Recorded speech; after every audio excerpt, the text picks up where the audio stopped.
Intervenção de hoje, no quadro da minha disciplina na pós-graduação, denominada Psicanálise e Desenvolvimento, tem como interesse e foco a apresentação da teoria do desenvolvimento emocional de Winnicott como, em primeiro lugar, como uma teoria do desenvolvimento, o que por si só não é óbvio, né? Existem teorias psicológicas que são teorias do desenvolvimento, e existem outras teorias que não são teorias do desenvolvimento. A diferença entre uma coisa e outra é que teorias do desenvolvimento pensam todos os aspectos da natureza humana ou do ser humano, né, em termos da sua construção sistêmica, gradual, cronológica, do nascimento à morte. E nem todas as teorias psicológicas, seja de dentro da psicanálise, seja de fora da psicanálise, têm propostas teóricas, sistêmicas, que fazem isso, né? Algumas teorias se dedicam à percepção psicológicas, outras teorias se dedicam à memória, à inteligência. Dentro da psicanálise, nós temos teorias psicanalíticas que se dedicam a aspectos gerais do funcionamento do ser humano, como Melanie Klein, Lacan, mas que não têm essa questão de um desenvolvimento em fases cronologicamente estabelecidas, que se sobrepõem umas às outras num passo cronológico complexo e que se sobrepõe, se soma um ao outro. Então eu tenho me dedicado nos últimos anos a estudo das teorias psicanalíticas do desenvolvimento. E dentre estas teorias psicanalíticas do desenvolvimento, os autores de referência são Freud, que fez um primeiro esboço disso, depois Anna Freud, que é quem consolida essa perspectiva freudiana como uma efetiva teoria do desenvolvimento, estabelecida, com fases, com processos, tarefas, conquistas ao longo do tempo. Depois alguns outros autores, como Spitz, que fazem contribuições, por exemplo, sobre o primeiro ano de vida, coisas importantes aí. E em seguida, 3 a 4 autores que têm teorias psicanalíticas do desenvolvimento claramente estabelecidas. O primeiro deles é Erik Erikson, que sai da psicanálise e acrescenta outros determinantes numa outra linguagem, lá a sua teoria das 8 idades do homem. Depois temos Margaret Mahler, com a sua teoria da individuação, o processo inicial de simbiose, da simbiose mãe-bebê e depois a diferenciação, a constituição do eu.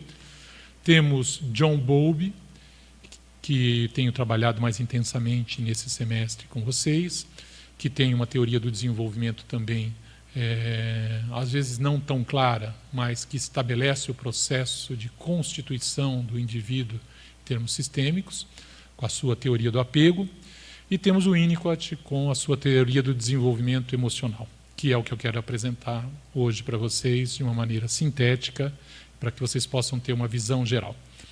Um outro ponto importante que diz respeito à caracterização do que é a proposta de Winnicott, do que é a compreensão, do que é a teoria do desenvolvimento de Winnicott, diz respeito à compreensão de Winnicott como aquele autor da psicanálise que, tendo se mantido dentro da psicanálise, tendo se mantido psicanalista, agregou, somou, reformulou, redescreveu a teoria psicanalítica com elementos que advêm da fenomenologia e do existencialismo moderno.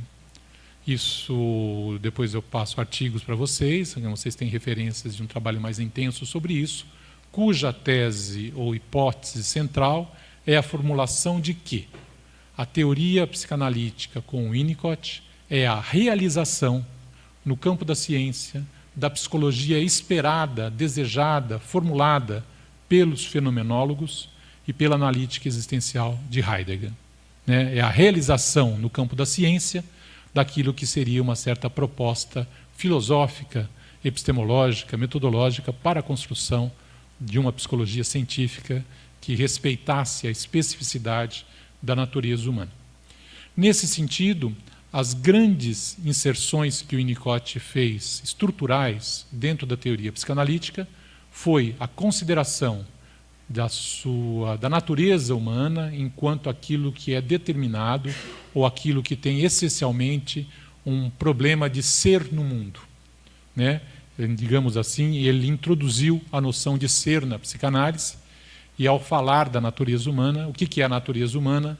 É a necessidade de ser e continuar sendo, né? Esse é o grande elemento ontológico que eu vou retomar na conferência, e uma série de outros elementos que advêm aí da fenomenologia e, em especial, também de outros aspectos do existencialismo moderno na sua perspectiva clínica. O que é o existencialismo moderno, não no campo da filosofia, mas na sua perspectiva clínica? São aquelas perspectivas no campo da ciência que se apoiaram, né, em certos fundamentos filosóficos, epistemológicos do existencialismo moderno. Vou nomear a psiquiatria fenomenológica, a psicologia existencial do ponto de vista de Heidegger e a Daseinsanálise, que é feita com base na analítica existencial de Heidegger. Tudo isso muito en passant, muito rápido, com textos que já estão publicados, que fazem parte das referências bibliográficas da conferência que eu vou apresentar agora com vocês, né? E isso então dá um enquadre de qual é a perspectiva da teoria do desenvolvimento que eu estou apresentando, e também explica por que eu estou dizendo que o Winnicott tem uma teoria do desenvolvimento do ser, né?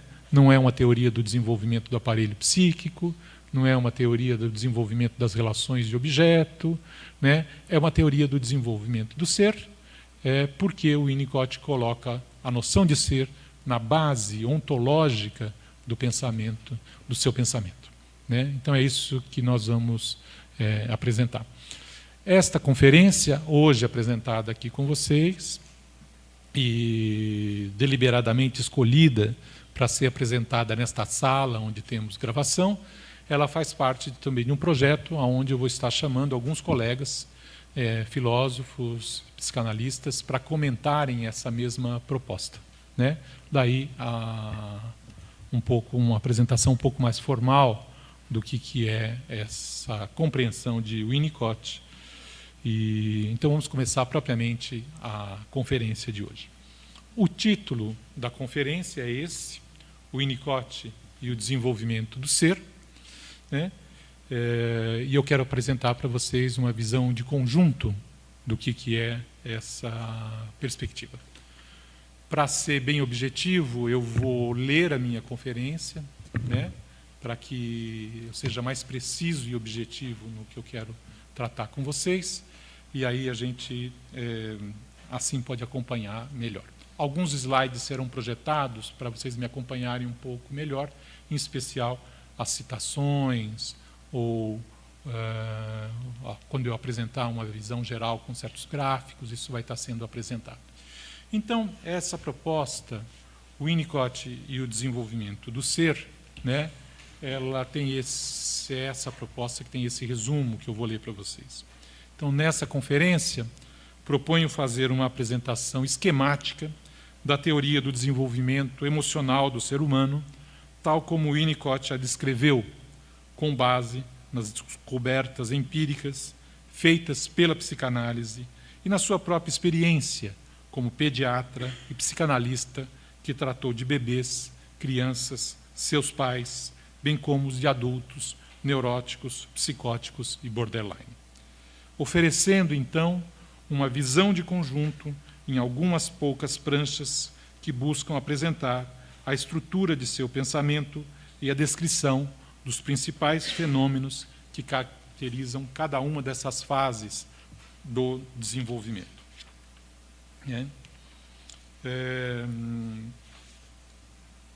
O Winnicott apresentou uma descrição do processo de desenvolvimento emocional do ser humano tendo a questão de ser e continuar a ser como fundamento ontológico e ôntico.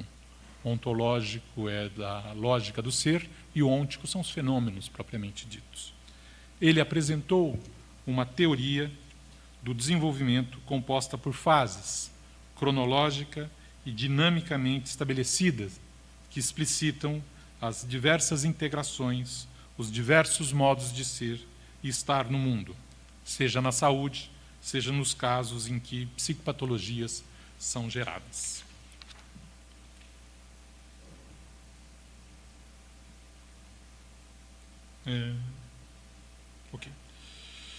Ele mesmo se caracteriza como um pensador desenvolvimentista. Vocês já devem ter percebido que, por natureza, treinamento e prática, sou uma pessoa que pensa de modo desenvolvimentista, sendo reconhecido como tal, inclusive por outros psicanalistas. Por exemplo, André Green, quando afirma: o Winnicott foi para mim o autor com uma concepção do desenvolvimento que ultrapassa as de Freud e de Klein, acreditável e suficientemente imaginativa para se fazer aceitar. Eu fiz questão de mostrar o Winnicott se reconhecendo como um desenvolvimentista e outros psicanalistas, em especial Green, que é um psicanalista de primeira ordem, também dando o mesmo reconhecimento sobre essa proposta, né? Na continuidade de sua caracterização como um desenvolvimentista, o Winnicott explica, então, sua perspectiva de desenvolvimento. Cito o Winnicott: quando vejo um menino ou uma menina numa carteira escolar, somando ou subtraindo e lutando com a tabuada de multiplicação, vejo uma pessoa que já tem uma longa história em termos de processo desenvolvimental. E sei que pode haver deficiências, distorções no desenvolvimento ou distorções organizadas para lidar com deficiências que têm de ser aceitas ou que deve haver uma certa precariedade no que tange ao desenvolvimento que parece ter sido conseguido.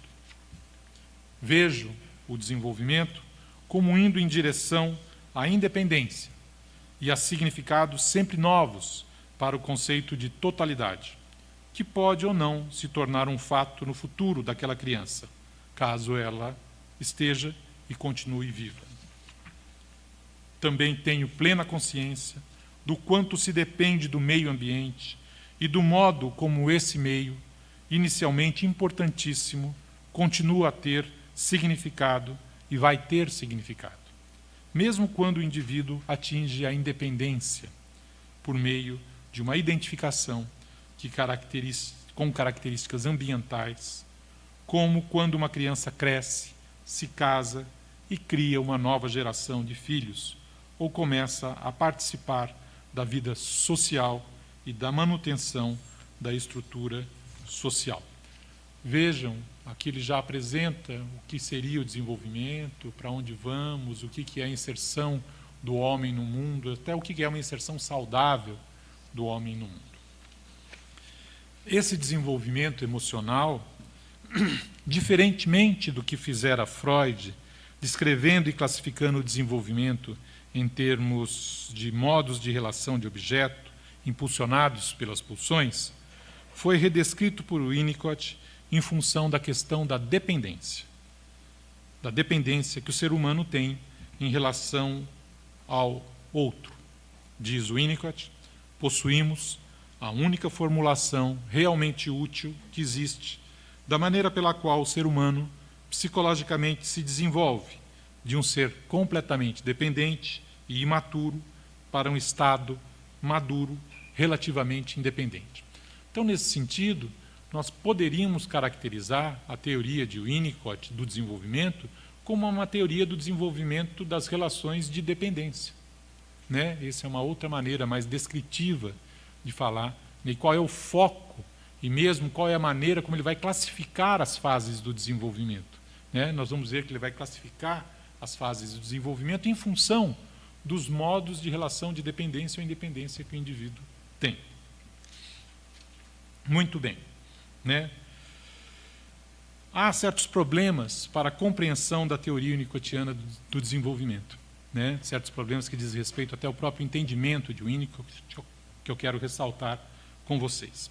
O problema na obra de Winnicott é que ele não fez uma obra sistemática, organizada. Ele tem uma série de coletâneas, os seus livros, na maior parte, são coletâneas de artigos, né? Ele não tem, a não ser Natureza Humana, que é uma obra mais que tenta apresentar esse desenvolvimento, né? Mas uma obra publicada já póstuma, e ele não tem assim uma sistematização facilmente reconhecível da sua teoria. Tanto que, durante longo tempo, o Winnicott foi considerado um excelente clínico, mas um teórico péssimo, né? São alguns elementos que eu quero destacar para vocês e por que isso aconteceu. Então, um dos problemas da compreensão de sua teoria é o fato de que esta não foi sistematicamente analisada e apresentada por Winnicott num único lugar, livro ou artigo, mas encontra-se dispersa em diversos de seus textos, ainda que no seu livro Natureza Humana tenhamos uma apresentação geral do processo. O problema 2 desse problema é que ele não tem uma linguagem homogênea, né? Por linguagem homogênea, quer dizer, ora ele fala as coisas de um jeito, ora ele fala as coisas de outro. Inclusive, alguns autores identificaram isso como a grande criatividade de Winnicott. Não é qualquer autor, é Adam Phillips, que é o psicanalista que fez uma primeira obra de sistematização da obra de Winnicott, né, no texto Winnicott, que vocês têm traduzido em português, inclusive, né? E a crítica ao Winnicott é que ele não seria homogêneo na sua linguagem. Às vezes os mesmos termos querem dizer coisas diferentes, ou às vezes ele fala diferentemente das mesmas coisas. Esclarecimento. Outro problema, então, se refere ao fato de que ele usa linguagens diferentes para falar de fases diferentes, considerando isto como uma necessidade epistemológica e metodológica.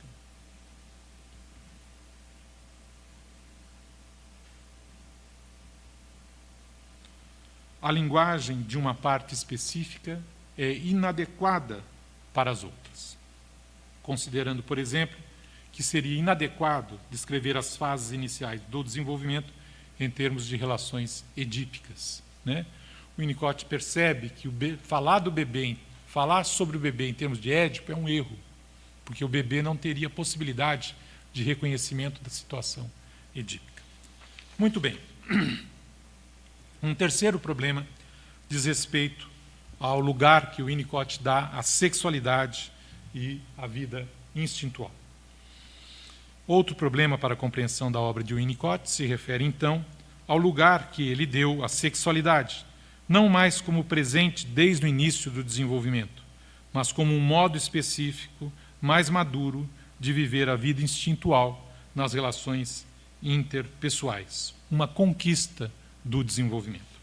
Isso pode ser evidenciado, por exemplo, em algumas de suas passagens, tais como: muitos erros de interpretação se originaram da lentidão de alguns em entender que as necessidades de um lactente não estão confinadas às tensões instintivas, não importa quão importantes possam ser. Continuo. É necessário enxergar, através do mito psicanalítico, agora felizmente desaparecendo, de que o período inicial da infância é uma questão de satisfações relativas à erotogeneidade oral. Quando ele faz isso, ele está deslocando a instintualidade daqueles fenômenos iniciais. Não que ela não exista, mas que ela não tenha a mesma primazia, o mesmo valor e o mesmo lugar que foi dado por Freud, né, e por outros psicanalistas. Né? Mais uma citação de Winnicott. Em contraste, o elemento feminino puro relaciona-se com o seio ou com a mãe, no sentido de que o bebê torna-se o seio ou a mãe, no sentido de que o objeto é sujeito. E aqui a frase importante: não consigo ver impulso instintivo nisso. Essas citações servem para mostrar que ele deslocou, redescreveu, refez o lugar da sexualidade, da instintualidade na teoria psicanalítica. E colocou problemas para além da instintualidade, para além das pulsões, que também fornecem problemas ao ser humano. Mas existe uma série de outros fenômenos e problemas que não dizem respeito a esta vida instintual. O terceiro problema, ainda nessa direção, associado a isso, diz respeito ao lugar do complexo de Édipo. Então, nessa mesma direção, e mudando o lugar dado à sexualidade no processo de desenvolvimento, temos a compreensão do complexo de Édipo como um acontecimento que exige a integração do indivíduo em ser uma pessoa inteira, que pode reconhecer os outros como pessoas inteiras, né? Sem isto, ele diz, não vejo nenhum interesse em considerar o Édipo, né? Ele fala, cito Winnicott: acredito que alguma coisa se perde quando o termo complexo de Édipo é aplicado às etapas anteriores, né? Anteriores a que acontece o complexo de Édipo, anteriores ao momento em que a pessoa é uma pessoa inteira, em que só estão envolvidas duas pessoas, momento anterior a três pessoas. E a terceira pessoa, ou objeto parcial, está internalizado. É um fenômeno da realidade interna. Não posso ver nenhum valor na utilização do termo complexo de Édipo quando um ou mais de um dos três que formam o triângulo edípico é um objeto parcial. Evidentemente, uma crítica a Melanie Klein direta, né? No complexo de Édipo, ao menos do meu ponto de vista, cada um dos componentes do triângulo é uma pessoa total, não apenas para o observador, mas especialmente para a própria criança. Esse é um elemento importante, porque o Édipo deixa de ser o elemento, digamos, central, ainda que ele continue a ter importância no desenvolvimento do indivíduo e uma importância de organização do indivíduo. Um outro momento onde ele também se refere a isso, ele diz, é necessário abandonar inteiramente a ideia de que a esquizofrenia e a paranoia surgem por regressão do complexo de Édipo. Isso é uma mudança clínica profunda, radical, né? Porque a clínica com paranoicos e esquizofrênicos não está centrada no Édipo, nem mesmo na instintualidade, né? São outros conjuntos de fenômenos, outros problemas, portanto, há uma necessidade de intervenção clínica de uma maneira que não diz respeito à vida instintual, ou pelo menos não diz respeito de uma maneira unívoca, né? Muito bem. Foi então, depois de alguns anos trabalhando né? Foi depois de alguns anos trabalhando sobre o Winnicott e que eu cheguei a essa possibilidade de fazer uma apresentação geral da sua perspectiva desenvolvimentista, evidentemente apoiado já em trabalhos que outros colegas que também tentaram fazer ou propuseram esse tipo de coisa, seja Adam Phillips, seja Elza Oliveira Dias, seja Margaret Spellman, seja Jan Abram. Tem uma série de autores aí que vem tentando sistematizar, por assim dizer, a obra de Winnicott, e eu me insiro nessa linha, ainda que haja diferenças entre a minha proposta e a desses autores. Então é nesse sentido que, depois de anos me dedicando ao estudo e ensino de sua obra, achei necessário fazer uma apresentação geral do processo de desenvolvimento emocional. Uma visão de conjunto que fosse uma apresentação escolar que pudesse ajudar ao pesquisador e ao estudante a ter uma apreensão geral de suas propostas e descrições. Devido à complexidade do pensamento e o número de detalhes que estão aí envolvidos, é muito difícil de você enxergar tudo e ter tudo na sua mente. Então, esse tipo de proposta é uma maneira de figurar isso de uma maneira que fornece ao leitor uma organização, né, que ele poderá criticar, usar, estudar, rejeitar, aprofundar. É essa a ideia, né, desse processo. Para isso, foi necessário explicitar o que seria o ponto de partida de Winnicott, né, a sua ontologia e também o telos, o horizonte desse desenvolvimento, oferecendo, por um lado, uma ontologia referida à questão da experiência de ser e, por outro, uma noção de saúde, pensando no que supõe-se estar ocorrendo na saúde e o que seria o telos desse desenvolvimento. Em primeiro lugar, então, cabe colocar em evidência o modo como Winnicott se refere à experiência de ser, como fundamento da própria natureza humana. Né? Então, colocar o Winnicott dizendo o que ele entende com a noção de ser. Aqui tem uma observação importante: não importa o conceito de ser na filosofia. O que importa ao Winnicott é a experiência de ser, a experiência que os seres humanos têm em ser e continuar a ser. O que facilita um pouco a nossa vida, que nós não precisamos passar 20, 30 anos da nossa vida estudando Heidegger, Merleau-Ponty, Aristóteles, para poder trabalhar com o ser. Né? Porque não trabalhamos com o ser desta maneira, nós trabalhamos com a experiência de ser. Okay? Muito bem. O Winnicott, então, em Natureza Humana, diz o seguinte: gostaria de postular um estado de ser que é um fato no bebê normal, antes do nascimento e logo depois. Esse estado de ser pertence ao bebê e não ao observador. A continuidade do ser significa saúde.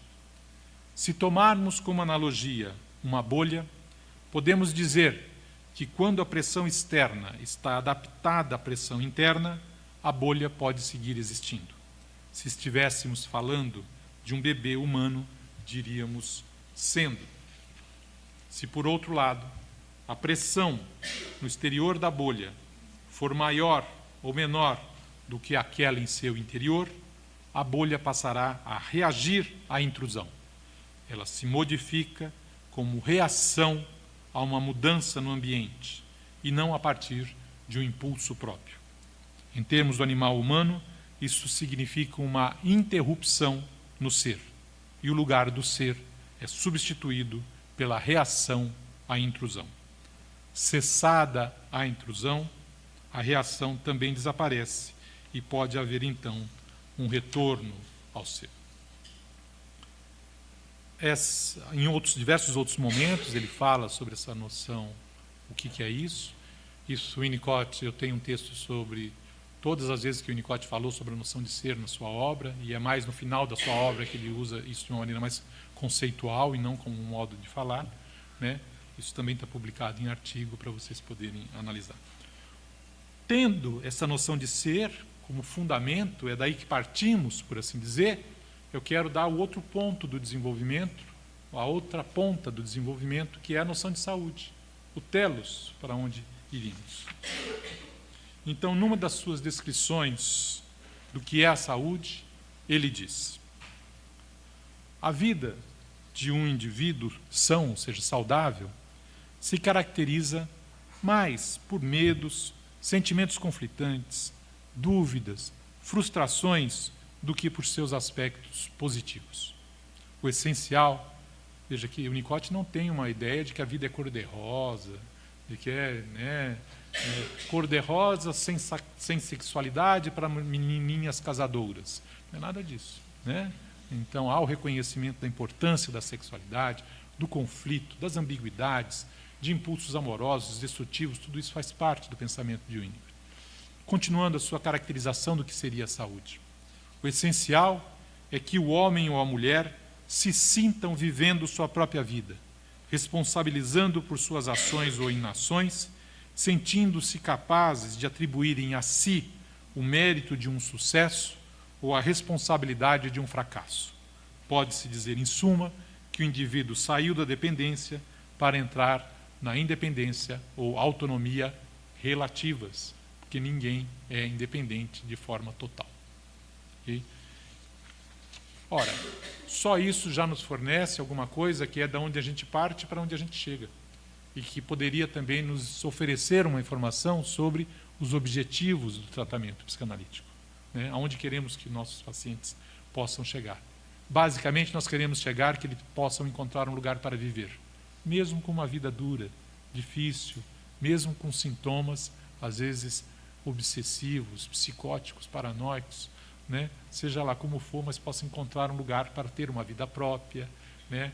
E para poder existir esta vida, né? Dado esses polos, então eu passo agora a falar para vocês como é que ele organizou, né? Como é que são as fases do desenvolvimento, ok? Referindo-se ao lactente, o Winnicott indicou haver 3 fases do desenvolvimento. Diz Winnicott, na fase do holding, o lactente é dependente ao máximo, de modo que podemos classificar a dependência como se segue: a da dependência absoluta, do 0 aos 4 meses, aproximadamente, da dependência relativa, dos 4 meses até 1 ano e meio, e depois rumo à independência, de 1 ano e meio em diante. Eu mesmo renomeei a fase que ele chama de rumo à independência para independência relativa, só por uma questão de lógica semântica. E considerando ser uma fase muito longa, optei por dividi-las em 2. Então, eu chamo essa fase a da independência relativa infantil, que vai de 1 ano e meio até a latência, e depois a fase da independência relativa adulta, que vai da adolescência até a morte. Vejam que nós entramos na vida madura, no envelhecimento e a morte como o último elemento do desenvolvimento, quando fechamos o livro, a última das experiências integradoras. Também nessa direção, eu procurei ainda colocar em destaque 2 grandes linhas do desenvolvimento que vão indo paralelas, às vezes se juntam, às vezes se separam, ou 2 grandes tendências que fazem, ou 2 grandes aspectos para compreender esse desenvolvimento, né? Procurei ainda colocar em destaque o fato de que o Winnicott distinguiu 2 grandes linhas do desenvolvimento que se sobrepõem, às vezes fundidas, outras distintas ou ainda integradas ao longo do processo. A linha que ele chama do desenvolvimento do ego, que eu poderia também chamar a linha do desenvolvimento do ser, com a qual nós poderíamos caracterizar como sendo a linha do desenvolvimento identitária, por assim dizer, e uma outra linha extremamente importante, que é a linha do desenvolvimento da vida instintual, né? Que o Winnicott chama a linha do desenvolvimento do id. Tomem id aí como sinônimo de vida instintual, né? Essas são as 2 grandes linhas. Quando eu mostrar as figurações, vocês vão ver essas linhas sempre presentes e de que maneira elas estão presentes em cada uma das fases do desenvolvimento. Muito bem. Na apresentação dessa visão de conjunto, inicio com uma prancha dedicada à análise da ontologia proposta por Winnicott. Analisando na prancha 1, que é essa que vocês têm aqui, eu já vou comentar, o que poderíamos denominar como sendo um mundo humano pré-existente, que parece ter grande proximidade com a preocupação e o lugar dado pelos existencialistas modernos, dentre eles Heidegger, à questão do ser, ao Dasein, como termo que designa o modo de ser do ser humano. Essa prancha que vocês estão vendo aí, ela seria uma prancha que estaria se referindo a um mundo humano pré-existente. Essas 3 setas principais que vocês veem são as setas da origem, né? As setas iniciais. O Winnicott diz que nós viemos do não ser para o ser, temos essa passagem do não ser para o ser. Nessas pranchas tem uma série, eu coloquei algumas citações de Winnicott para ilustrar isso que ele está colocando. Seria um longo curso comentar cada uma dessas pranchas. Esse material depois estará disponível para vocês poderão parar, olhar, ler esse material, né? Esse material será publicado, é uma parte da minha livre docência que deve ser publicada até o final do ano. Essas pranchas estarão impressas, então, em livro, para vocês poderem ter acesso, né? E aí, mas eu quero fazer alguns comentários do que vocês vão encontrar aí. 3 grandes setas, que são as 3 grandes setas da origem, do não ser para o ser. O Winnicott diz que nós surgimos de uma coisa que é uma solidão essencial, né? É meio paradoxal. Antes de existir eu era sozinho, né? E depois passo a existir. E uma passagem do estado onde eu não estava vivo e passei a estar vivo. Essas são as duas grandes linhas, assim, as passagens que o Winnicott caracteriza sobre a origem do ser humano. E algumas diferenciações, né, que exigiriam um estudo um pouco mais específico, principalmente essa questão de que antes de existir eu era sozinho.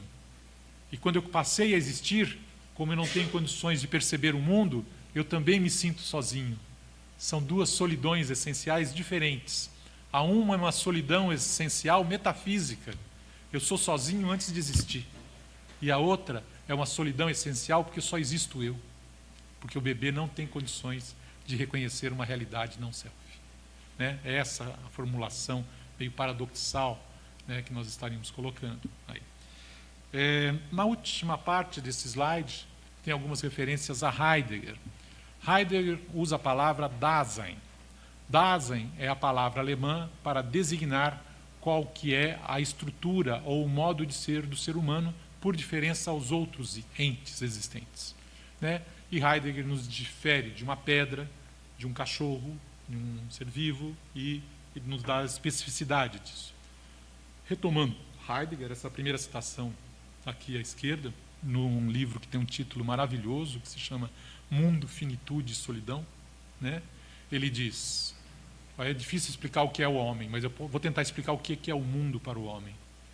Mas é difícil ainda, em vez de dizer, eu vou dizer por diferenças.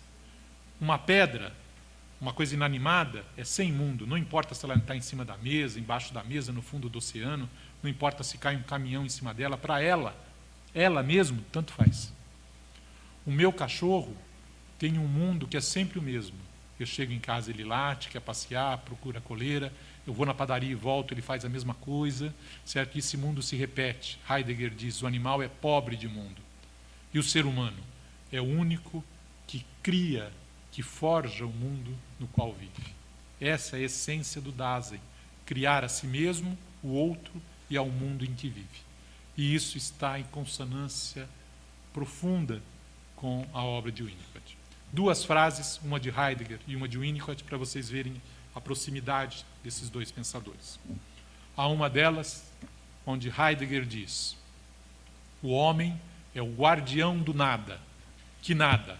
O nada que existe antes de eu nascer e o nada que existe depois de eu nascer. Aliás, depois de eu morrer. Depois que eu morrer, nada. Antes de eu nascer, nada. E o que é o homem? É o que cuida desse período enquanto a gente existe. Né? Olha a frase de Winnicott, quando ele vai falar da natureza humana. O ser humano é uma amostra temporal da natureza humana. Né? Então, Winnicott não é filósofo, Heidegger não é psicólogo. Né? Mas há consonâncias entre esses dois modos de falar sobre a natureza humana. Essa prancha, o Winnicott fala pouco disso, en passant, eu recompus essa prancha para que vocês possam estudar, olhar, ver o que são esses elementos. Né? E eu vou começar agora a apresentação dos outros pontos que diz respeito a esse universo. Né?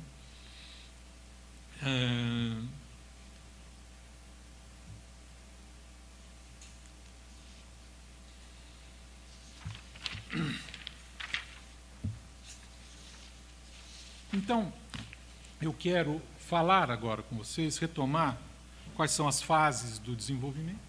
Nessas fases do desenvolvimento, são essas 5 pranchas que eu quero apresentar para vocês. 4 delas já indicadas como fases do desenvolvimento, dependência absoluta, dependência relativa, independência relativa infantil, adulta, etc. E tem uma prancha que não está bem claro, assim, o Winnicott, que é o que acontece na vida intrauterina, os momentos de origem.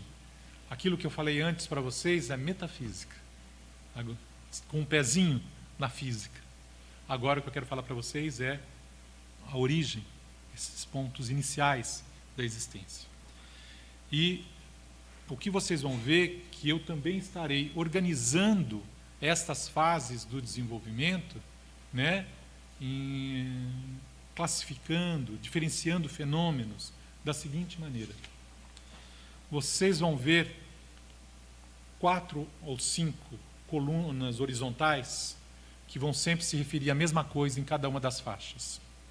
Então, numa das faixas, a primeira delas, eu vou estar sempre comentando, apontando, descrevendo, indicando modos de ser e estar e modos de relacionar-se do ser humano, seja consigo mesmo, seja com os outros. Okay? Na faixa de baixo, eu vou falar as diversas dinâmicas, fenômenos, tarefas e conquistas de cada fase. Não todas, que ficaria muito poluído, eu não conseguiria enxergar mais nada, mas os elementos principais de cada uma dessas fases. Abaixo disso, eu vou estar me referindo a uma coisa extremamente importante para o Winnicott, que é se o sujeito está integrado ou não integrado, ou seja, os diversos estados e os diversos tipos de integração que o indivíduo tem ao longo do seu desenvolvimento. Embaixo disso, a referência àquelas duas linhas do desenvolvimento, a linha do desenvolvimento do ser, ou a linha do desenvolvimento do ego, e a linha do desenvolvimento da vida instintual. Vocês vão ver como que elas começam juntas, se separam, são vividas separadamente, depois são vividas integradas, mas podem ser apreendidas separadamente, né? E, por fim, uma faixa que diz respeito àqueles vetores, aquelas determinações, aquelas forças, aqueles impulsos sempre presentes na natureza humana, seja em que fase do desenvolvimento a gente esteja se referindo. Então, vamos para essa primeira fase, que é essa figuração da vida intrauterina.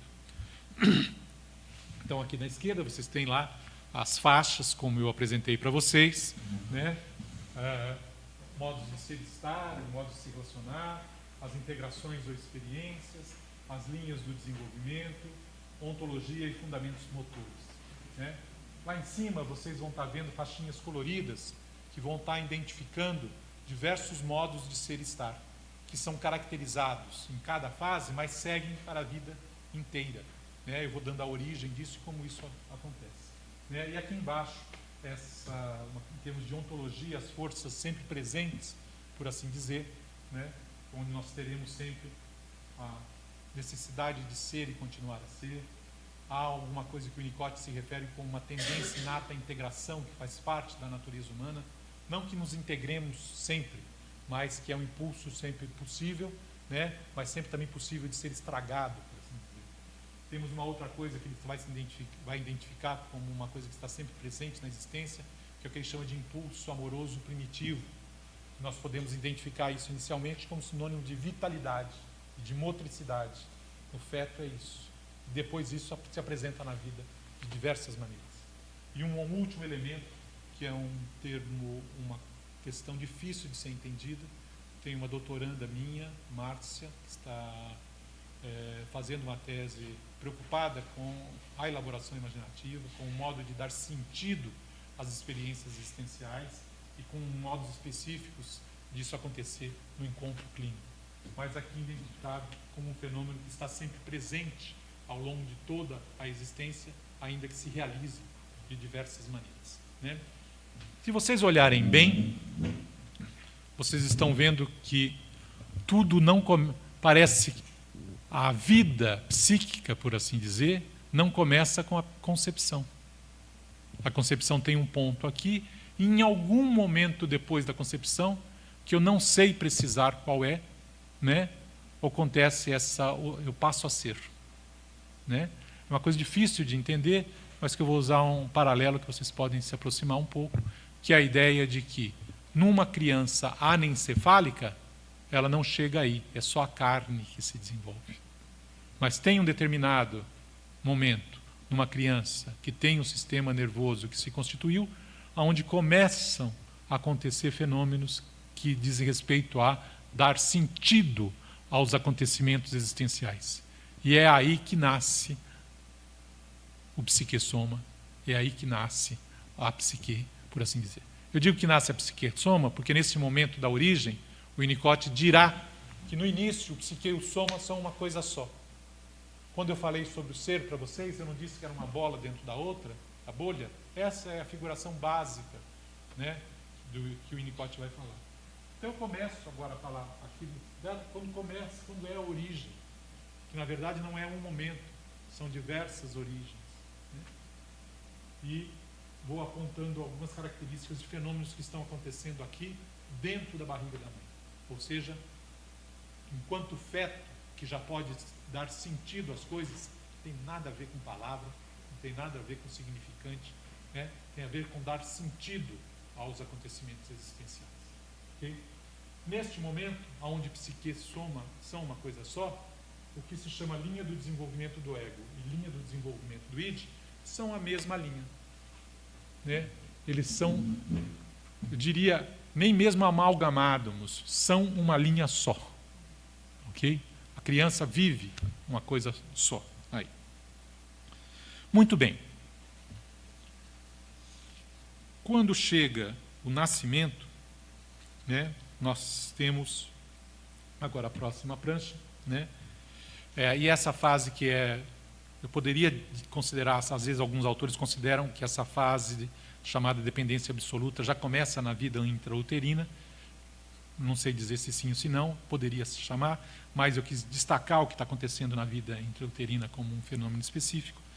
Então, nessa prancha agora, né, temos a fase da dependência absoluta, mostrando o amálgama e a dinâmica relacional na qual o bebê, dependente do ambiente, sem ter noção do ambiente, sendo imaturo para a apreensão de uma realidade não eu, né?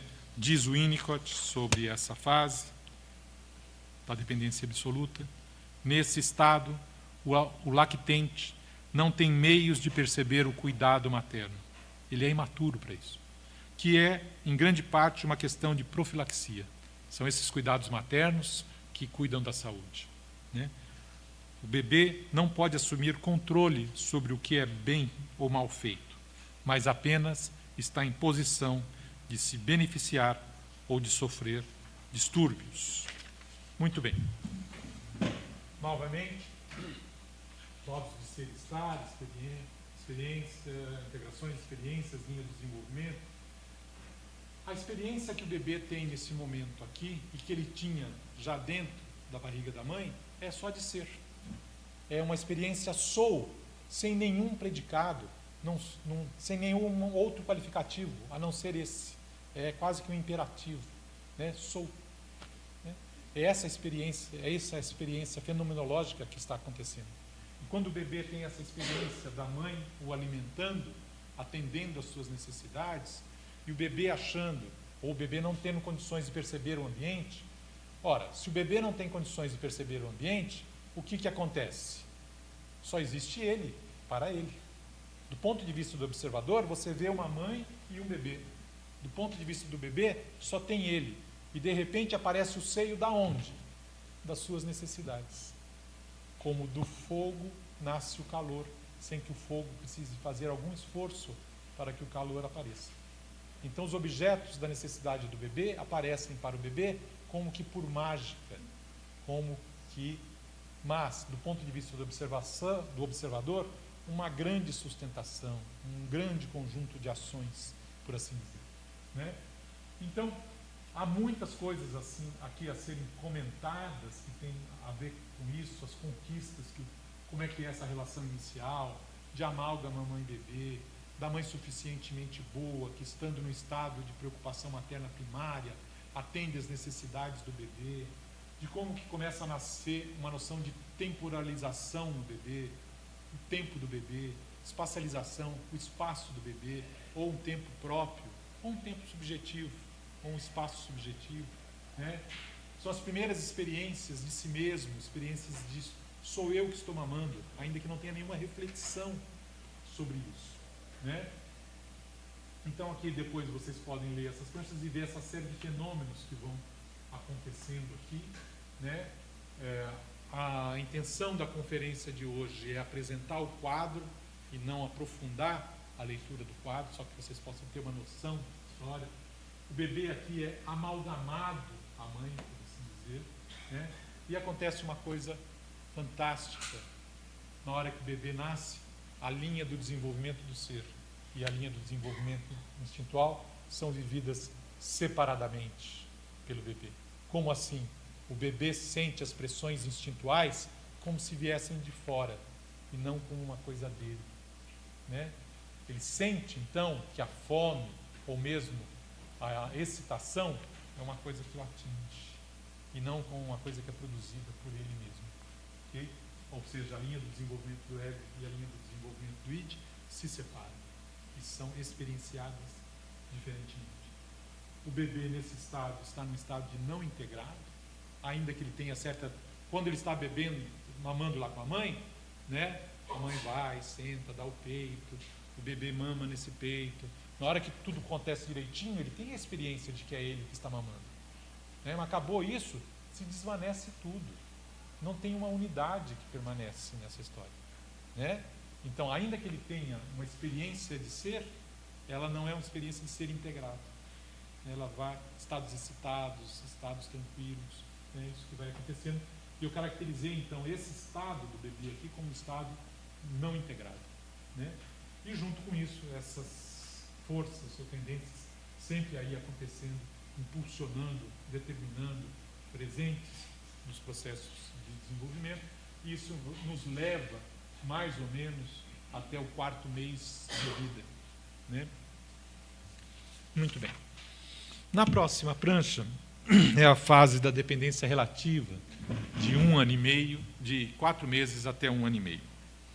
Então, nessa prancha, a fase da dependência relativa, com o progressivo reconhecimento de que existe um ambiente e um eu que são distintos, são aprendidos e vividos como dois, né? Na qual estarão presentes subfases, a desilusão da onipotência, a transicionalidade e a do uso do objeto, levando à conquista do eu sou e a possibilidade de apreensão dos objetos como externos. Diz Winnicott sobre esta fase. Aqui, o lactente pode-se dar conta da necessidade de detalhes do cuidado materno e pode, de modo crescente, relacioná-los ao impulso pessoal e, mais tarde, num tratamento psicanalítico, pode reproduzi-los na transferência.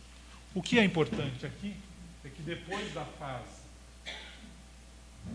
da dependência absoluta, onde é caracterizada por aquela experiência de ser uma experiência soul, estar integrada, amalgamada com a mãe, e o bebê tendo certas integrações no tempo, no espaço, as primeiras experiências de si mesmo, tudo isso vai acontecendo e vai sendo mais ou menos juntado pelo bebê.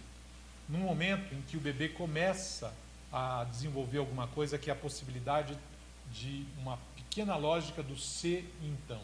Como assim? Se tal barulho, mamãe. Se tal barulho, banho. Se tal luz, dormir. Se tal falta de luz, dormir. Começa a estabelecer essa lógica do ser, então, que é a lógica do início dos processos mentais. A mente surge a partir disso. Esta fase, ela é dividida em são três grandes acontecimentos, que eu estou chamando de subfases. Um primeiro momento, onde começam os processos mentais, começa uma pequena percepção de que o ambiente não se adapta exatamente no momento em que a criança precisa, tem um tempo maior de adaptação, começa um reconhecimento, digamos, homeopático de que existe um ambiente. E esse momento é chamado momento de desilusão. Desilusão do quê? Da ilusão inicial, que bastava ter a necessidade e o objeto aparecer. Não basta mais. Né? Então isso se chama desilusão, às vezes o Winnicott chama isso de desmame. Né? Não porque o peito saiu, mas porque a ilusão desapareceu. E começam a aparecer, então, uma série de fenômenos que diz respeito. Esse é o início desta fase, que é a fase chamada da dependência relativa. Na sequência dessa fase, um pouco mais de acontecimentos, integrações, experiências desse tipo, se tudo corre bem, isso aqui é uma linha do desenvolvimento do que ocorre na saúde. Né? Se tivesse patologia ou falhas, outras coisas que eu vou falar um pouco para frente. A próximo momento, a próxima fase colocada aqui é da transicionalidade, quando surge a possibilidade de existirem objetos transicionais. E o objeto transicional é ao mesmo tempo a criança mesma, né, e algo de fora. Né? A criança cria e encontra, né, esse elemento. Quando isso ocorre, a criança lá com seu bonequinho, com seu paninho, é ela está em posse de alguma coisa que também é ela. E ela sente sendo ela mesma com alguma coisa. Vejam as experiências. Antes eu tinha uma experiência, sou, um modo de ser, estar no mundo, né? Um modo de relação subjetivo com o mundo. Com os objetos funcionais, aparece um novo modo de ser, estar, sou com. Né? Começa uma outra maneira de sentir a si mesmo e de sentir o outro, num momento que eu ainda nem reconheço o outro como outro. Okay? Depois, na sequência disso, com isto sendo vivido e tudo correndo bem, com sustentação ambiental, inclusive, tem uma outra fase de difícil entendimento em Winnicott, que é a chamada fase do uso do objeto, que, tentando resumir um pouco essa história, é mais ou menos assim. É como se a criança, criando os objetos de que precisa, como no objeto transicional, né? E para criar o objeto, ele precisa destruir o que o objeto era, certo? Se o objeto é alguma coisa e você quer criar em cima, você precisa destruir o que ele era. Logo, você o destrói, certo? E cria uma outra coisa. Nesse processo acontece uma coisa esquisita, né? Acontece uma coisa esquisita que é a seguinte: a criança cria o objeto, portanto, destrói o objeto, e, de repente, o objeto está lá, fora dela, como existindo. E aí a criança diz: oi, objeto, eu te amo. Esse é o momento de constituição da realidade externa, no mesmo momento que também é a constituição do indivíduo. Então, isso que se chama fase do uso do objeto, e que às vezes é caracterizada como aquilo que destrói o objeto, não destrói o objeto na sua inteireza, na sua totalidade, destrói só os aspectos de que o objeto é subjetivo ou transicional, e o objeto passa a ser um objeto real no mundo. Então não é a destruição, pulsão de morte do objeto em si mesmo. Ele destrói essa característica de que o objeto é eu, né? E passa a ser então um objeto externo que eu posso gostar, que eu posso sentir falta, né? Esse é o momento, acontecendo todos esses fenômenos. No final, a criança chega numa integração que é eu sou, e tem um monte de coisas no mundo que não sou eu. Eu entro num tipo de relação eu, não eu. Aqui tem uma série de fenômenos que vão acontecendo, né? Essa passagem que eu disse para vocês, a destruição do objeto, ou a constituição do objeto como objeto externo, né? Que é a fase do uso do objeto, né? E a chegada do eu sou como um processo só. Nesse momento, a linha do desenvolvimento do ego, ou do ser, a linha identitária, e a linha do desenvolvimento da vida instintual continuam sendo vividas como paralelas, como diferentes. Okay? E a criança continua no estado não integrado, e ao final desta fase, com a chegada do eu, no eu sou, a criança então se integra num eu, né? Uma noção de eu, tá ok? Né? Onde ela reúne todas as suas experiências existenciais, boas ou más, ela junta tudo num conjunto. Muito bem, na continuidade disso, nós temos as fases lá rumo à independência, que eu dividi em duas, né? Diz o Winnicott sobre essa fase, que eu vou dividir em duas. Ele diz assim: a fase rumo à independência, o lactente desenvolve meios para ir vivendo sem cuidado real. Isto é, conseguido através do acúmulo de recordações do cuidado, da projeção de necessidades pessoais e da introjeção de detalhes do cuidado, com o desenvolvimento da confiança no meio. Deve-se acrescentar aqui o elemento de compreensão intelectual com as suas tremendas implicações. Dividindo essa fase em duas, né, nós temos então a fase da independência relativa infantil, também chamada por Winnicott de fase do concernimento e por Melanie Klein de posição depressiva. Temos aí uma longa série de integrações até a chegada ao status de ser uma pessoa inteira que se relaciona com os outros como pessoas inteiras, tendo como tarefa administrar a vida instintual, sexual, nas relações interpessoais, no quadro do cenário edípico. Nós começamos no momento de uma primeira integração com relações a dois corpos. E depois, ao final da... Não, está errado aqui. É essa. Está invertida, depois eu volto. Essa fase, ela começa com a integração do indivíduo no eu sou, por oposição a tudo que aqui é não eu, portanto, relação a dois corpos. Na continuidade disso, bem próximo ao que Melanie Klein identificou como posição depressiva, temos uma série de integrações. O amor e o ódio, impulsos amorosos e impulsos destrutivos. E aqui acontece uma coisa fantástica. Os instintos que eram vividos como sendo externos a mim, passam a ser, num determinado momento, integrados ao eu. E eu passo a ter agora as linhas do desenvolvimento do ego e do desenvolvimento do id, vividas como integradas. Ainda que na minha vida tem horas que eu viva mais uma coisa ou mais outra. Mas começo a viver essas coisas. Essas integrações me levam a uma série de experiências, conquistas. Aqui nós temos a integração de impulsos amorosos destrutivos, a experiência com o ciclo benigno, até que eu chego no momento em que eu sou uma pessoa inteira, que se relaciona com os outros como pessoas inteiras, portanto eu tenho relações a três corpos, o triângulo edípico. É a partir daqui que pode ter cena primária, é a partir dessa integração, né, da vida instintual, seria aqui que nasce a sexualidade. Como assim? Já não tinha sexualidade antes? Não. Antes eu tinha uma vida instintual que não tinha todas as características do que é a vida instintual sexual. O que é a vida instintual sexual? Eu sinto pressões, excitações que eu sinto como minhas, que fazem transformações corporais em mim, que dizem respeito a alguma coisa que está associada ao prazer, que está associada a alguma coisa que está fora de mim, que tem características que não são, que eu não tenho, ou atributos que eu não tenho, adjetivos que eu não tenho, e que esses objetos ainda são adequados para aquelas excitações, e eu ainda crio fantasias de encontro deste objeto comigo. Tudo isso de uma complexidade enorme. Então aqui eu posso fazer a frase, a formulação sintética difícil, que é: a sexualidade é uma maneira específica, amadurecida, de viver a vida instintual. A vida instintual desde o início, a vida sexual quando eu chego aqui. Os psicóticos, eu creio, não têm problemas com a sexualidade. Porque não chegaram, porque não chegaram aqui.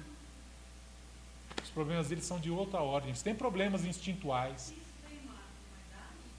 Por volta do Édipo, entre 2 e 3 anos, né? Quando o Édipo está acontecendo, por assim dizer. As idades cronológicas aqui são muito falhas. É uma ideia de referência, assim, né? Porque muda muito de criança para criança, de situação para situação, de ambiente para ambiente. Tudo isso é uma modificação enorme que a gente não tem como precisar. Mas o que temos aqui, então, né, é esse grande entendimento de que as linhas se juntam, uma série de integrações, chego a ser uma pessoa inteira, aí começam a ter problemas que dizem respeito à administração da sexualidade nas relações interpessoais, todos os conflitos edípicos que dizem respeito a isso. Agora eu quero chamar a atenção para vocês para a faixa de cima, aonde tenho 4 faixas coloridas, e que são modos de ser e estar no mundo, que se iniciaram lá e se completam aqui, e que são modos de ser e estar no mundo sempre presentes. Do mesmo jeito que Melanie Klein fala da posição esquizoparanoide e da posição depressiva, não como fases passadas, como modos de estar no mundo, de se relacionar, que estão sempre presentes. Okay? Essas fases, ou essas dinâmicas, elas estão aí caracterizadas como: primeiro, sou. Depois, sou com. Depois, sou diferente de. Até o momento em que eu chego a ser uma pessoa inteira. Quando eu chego a ser uma pessoa inteira, eu posso dizer que eu tenho predicados. Eu sou homem, eu sou mulher, eu sou bonito, eu sou professor, eu sou fulano de tal, né? Eu sou X. Assim. Por que isso é importante? Eu cheguei nisso pela análise daquelas pessoas que têm grandes problemas identitários.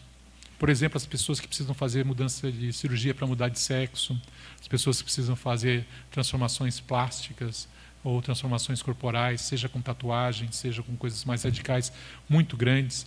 É evidente que essas pessoas têm problemas identitários, não é?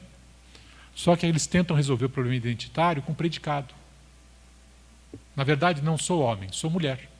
Então, eu vou fazer uma operação para mudar o predicado, certo? Esse predicado é meu corpo, né? E feito isso, está resolvido o problema identitário, que é o meu vazio.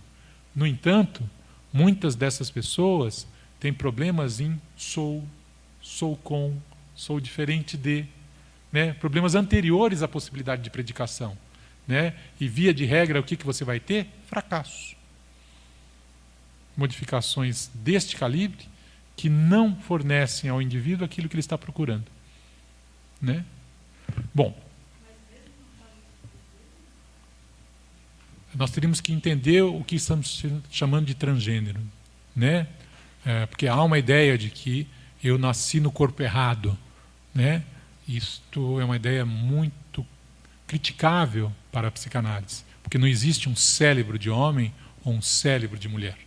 Ser homem ou ser mulher não são atributos físicos, né, do ponto de vista psicológico. O próprio Freud já vai diferenciar masculino e feminino em termos de atividade e passividade. Em termos psicológicos, o ser humano é bissexual, ele é ativo e passivo, independente do gênero, né? Aqui também, neste caso, o Winnicott aceita a tese e defende a tese da bissexualidade, mas, de um modo geral, a psicanálise não dirá que a nossa identidade se faz por atributos genéticos, atributos biológicos, né? Ela se dá de outra maneira, né? Ela se dá por atributos qualificados afetivamente, os sentidos semânticos afetivos dados ao meu corpo, os sentidos semânticos afetivos dado a eu ser desta ou daquela maneira. É difícil conciliar as duas coisas, ok? Porque para ser também, eu teria que admitir que eu nasço homem ou mulher. E na psicanálise ninguém nasce assim. Isso é uma construção. A identidade é uma construção afetiva, né?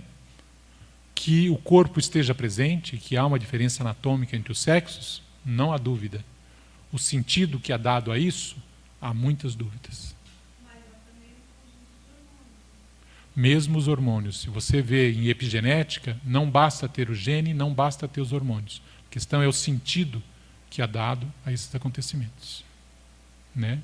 A biologia não dá sentido às coisas. O ser humano dá sentido às coisas, né? Muito bem. É claro que nós poderíamos discutir sobre essas determinações, discutir se existe transgênero, e esse é um ponto exatamente muito polêmico, mas acredito que até é mais fácil de ser discutido. Um outro ponto que vai nessa direção é, por exemplo, autismo, esquizofrenia infantil, né?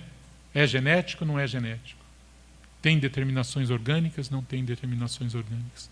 São as determinações orgânicas que são, de fato, determinantes para a constituição dessa patologia ou não? Né?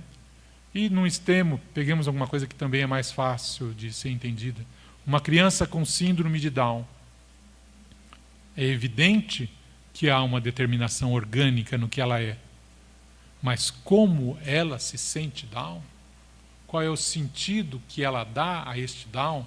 Mesmo com os limites que uma criança de Down, uma criança que tem Down jamais ganhará prêmio Nobel de matemática, né? Ela há um limite, né, do que ela pode fazer. Mas qual é o sentido que ela dá ao fato dela ter esta síndrome? Isso não é dado biologicamente. Qual é o sentido que os pais dão a isso? Isso não é dado biologicamente, né? É essa a perspectiva. Isso não precisa ser o Winnicott, isso é uma perspectiva da psicanálise, né, que no sentido de que a construção psicoafetiva do ser humano é feita na sua história afetiva, familiar, relacional. Mas ainda assim, o predicado dela, ela pode não se sentir não. Ela pode não ser uma questão dela. Pode não ser uma questão, mas ainda assim ela tem as limitações e Tem. as características Tem, disso. né? Eu só estava pensando que como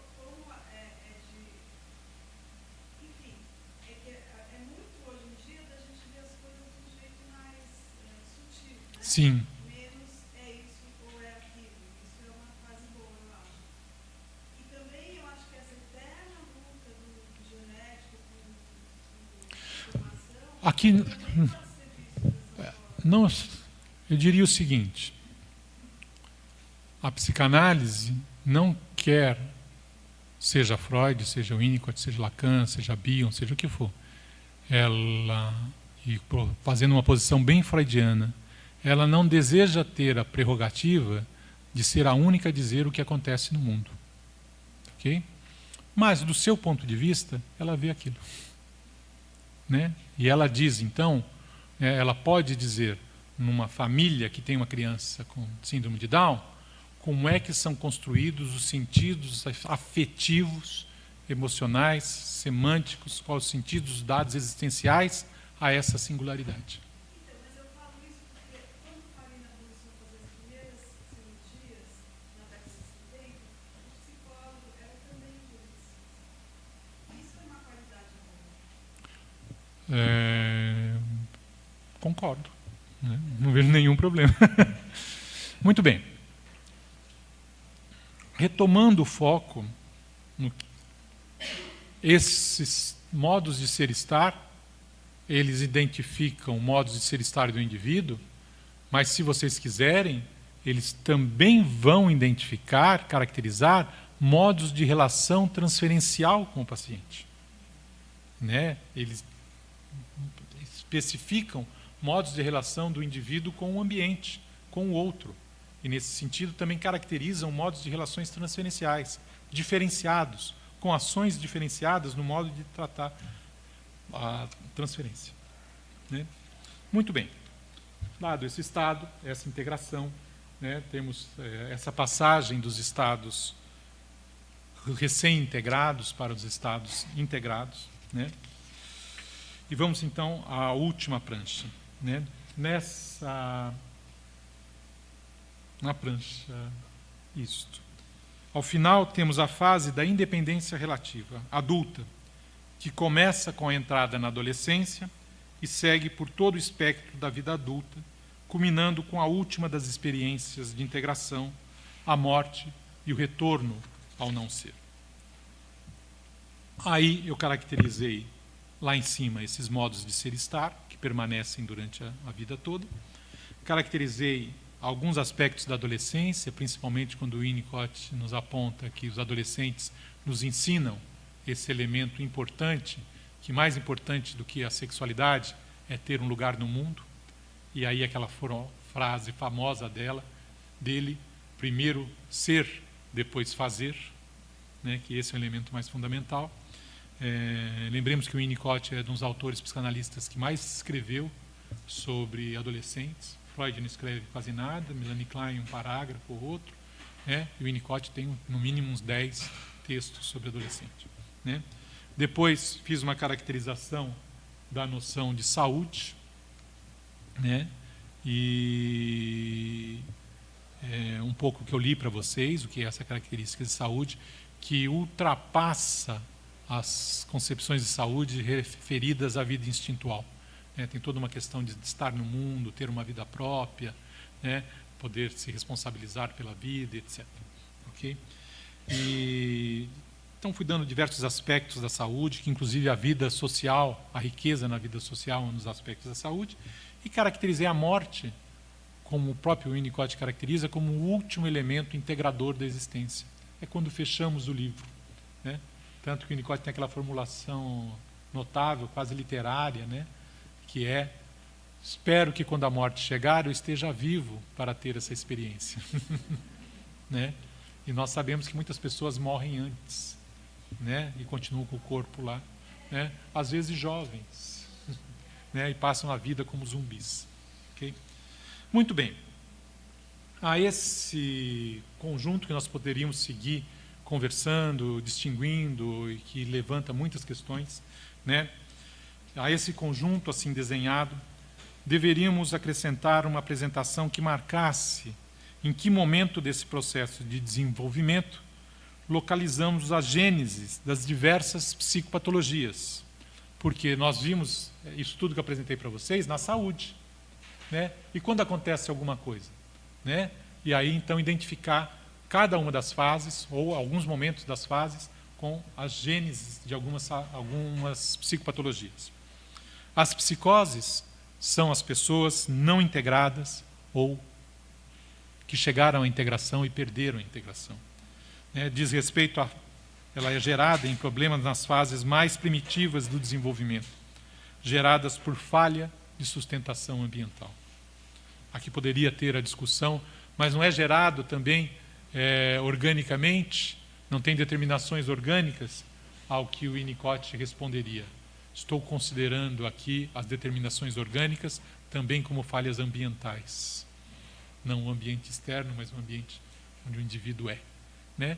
É claro que isso é uma longa discussão para isso, não vou entrar nos detalhes, só estou apontando a porta de entrada para isso. Okay? Depois, por oposição à psicose e às neuroses, são as pessoas então integradas, whole person, pessoas inteiras, né? Onde os conflitos, nos referindo então ao momento onde a pessoa tem conflitos e mecanismos rígidos de defesa no trato dos problemas que pessoas inteiras têm no trabalho de administrar a vida instintual ou sexual geradas quando o indivíduo conquistou esse tipo de integração. Né? Os neuróticos são aqueles que têm problemas de relacionamento. Os psicóticos são aqueles que têm problemas de ser. Né? Que, se forem bem tratados, chegarão a serem neuróticos com problemas de relacionamento. Entre os neuróticos e os psicóticos, o Winnicott coloca aqueles que têm problema de humor, ou os depressivos, ou as depressões. E ele considera que está nesse grupo as pessoas recém-integradas, onde que são gerados problemas de humor e gerados por problemas entre esses dois extremos, portanto, nas fases entre esses dois extremos. Depois temos aí um conjunto de sintomas que não são referidos propriamente a fases, né, mas podem estar presentes em diversas fases do desenvolvimento ou ser geradas em diversas fases do desenvolvimento. Esses sintomas são a atitude antissocial, como fruto do fenômeno de deprivação, o indivíduo tem e perde, né, com o indivíduo em condições de responsabilizar o ambiente por esta falha ambiental. Né? Temos também os chamados pacientes borderline. Né? Pacientes borderline são que, para os outros, ele é um relações públicas, um cara organizado, um neurótico, bem atencioso e solícito, mas para si mesmo ele tem problemas profundos associados a ser ele mesmo, ter uma vida que é a dele. Né? Então, é a estrutura falso self, no seu sentido patológico mais extremo, né? O falso self patológico no sentido extremo e o termo borderline são sinônimos, por assim dizer. Falso self todo mundo precisa. Né? Eu saí de casa agora de manhã, vamos supor que eu tivesse brigado, né, com o meu filho, com minha mulher, e venho para cá e dou aula para vocês sem que isso cause grandes perturbações. Né? É claro que há uma adaptação isso, mas isso às vezes eu brinco, né? Você brigou em casa, sai do apartamento, pega o elevador e o vizinho pergunta: e aí, como é que vai? Tudo bem? Você dá a resposta curta: tudo bem. Né? Se você não conseguir ter um falso self, você vai explicar para ele o que aconteceu. Vai querer que ele entenda. Né? Esse tipo de formulação. E, por fim, os chamados sintomas psicossomáticos, que podem ser gerados em diversos momentos do processo de desenvolvimento, que o Winnicott considera todo sintoma psicossomático como uma tentativa de integração das partes do indivíduo. Aí, dentro desse cenário, ainda também as adicções, que o Winnicott coloca como derivada de problemas na fase da transicionalidade, né? E que o Joyce McDougall amplia para problemas antes da transicionalidade e depois da transicionalidade. As adicções como aquele tipo de procura do indivíduo por alguma coisa que faça com que ele se sinta, ou que ele preencha um vazio existencial. Né? Então, tem uma frase de Michael Egan, que diz: as pessoas não procuram as drogas pelo prazer, elas procuram elas mesmas. Né? E aí tem um aspecto importante de como tratar dos adictos. Muito bem. Finalizando, então, esta apresentação, ela visa fornecer um panorama nos quais os detalhes dos acontecimentos e marcos desse desenvolvimento não foram evidentemente analisados. Para um estudo mais detalhado, pode-se consultar tanto esta minha maneira de compreensão, seja em termos de uma análise geral da obra de Winnicott e sua teoria do desenvolvimento. Nas referências bibliográficas vocês têm uma série de textos sobre isso, seja em termos de uma leitura geral da obra de Winnicott, seja em termos de o que é a noção de ego e self, o que é a noção de id, ego, em Winnicott, a noção de superego, como é que o Winnicott se diferencia de Freud. Tem uma série de artigos que vão nessa direção de análise pontual e às vezes de análise geral do que é a proposta de Winnicott, né? Seja em diversos textos dedicados à literatura secundária, dedicados a obras de Winnicott, né? Todos esses estão colocados aí nas minhas referências bibliográficas. Bom, no meu livro Por que Winnicott, vocês têm uma apresentação temática de referências bibliográficas para ler sobre a história de Winnicott, tais textos, para ler sobre concepção, interpretação, sobre a proposta geral de Winnicott, tais textos, tais autores, para ler sobre Winnicott e Freud, tais autores, para ler sobre Winnicott e Klein, tais outros. Então, recolhi aí naquilo que consegui enxergar na literatura, essas referências bibliográficas que ajudam ao pesquisador a encontrar esses temas.